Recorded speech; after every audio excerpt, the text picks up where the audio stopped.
yo soy Caro Y yo, Alejo. y somos hermanos. El día de hoy queremos presentarles cómo hacer una fogata con solo un tronco.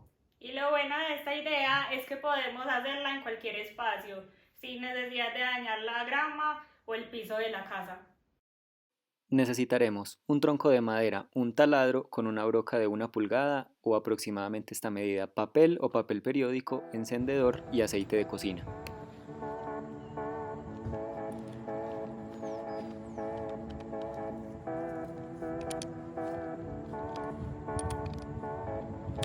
El objetivo es hacer en el tronco un hueco por la parte superior y 2 huecos por los costados.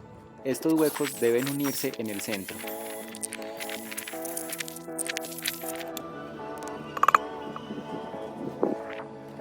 Después debemos medir dónde vamos a hacer los huecos de los lados y con el largo de la broca podemos saber dónde van ubicados para que se crucen.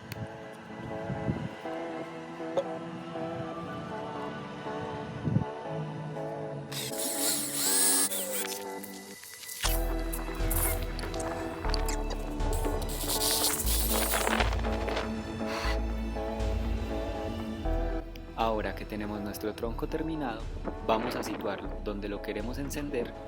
Vamos a tomar el papel higiénico, el aceite y el encendedor o lighter. Ahora vamos a tomar el papel que tenemos a la mano, vamos a doblarlo de forma alargada. En nuestro caso usamos papel higiénico y agarramos 2 cuadritos. Los doblamos.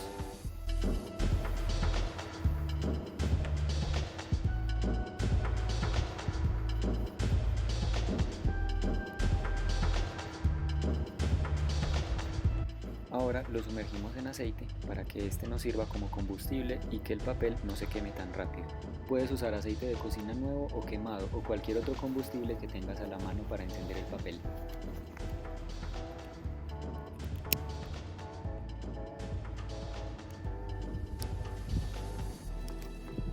A nosotros el viento no nos dejaba prender bien el papel, así que nos tocó trasladarnos a un lugar donde estuviéramos resguardados del viento.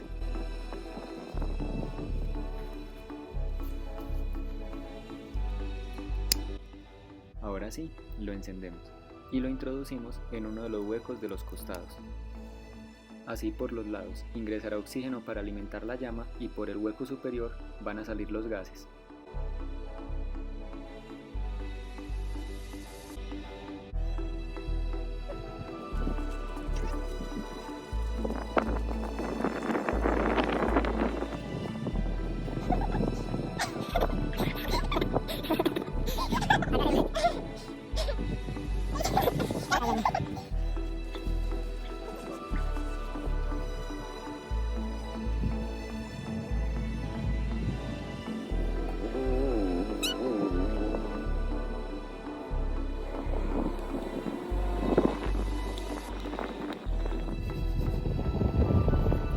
Ya solo queda esperar que el fuego crezca y poder disfrutar de una deliciosa fogata con tus amigos o tus familiares.